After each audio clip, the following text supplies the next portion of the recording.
কেউ আজকে দিয়ে এবার অন্যরকম লাগে। এক দেশও কয় টাইপের পতাকা কেউ ভাই আজকে দিয়ে আবার রংটা অন্যরকম লাগে। জামাতে প্রোগ্রাম আজকে তো বিভিন্ন দেশের পতাকা দেখা যায়, খুব ভালো লাগে যে আজকে কর্মী সম্মেলন। ও এখন কোন কোন দেশের পতাকা আছে?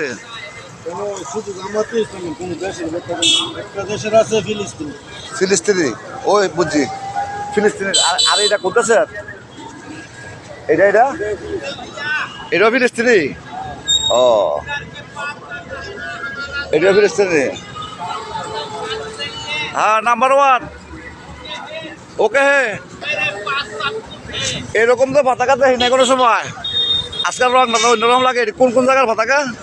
सब बांग्लादेशी है, বাংলাদেশি। হ্যাঁ एक पताका আছে ফিলিস্তিনি।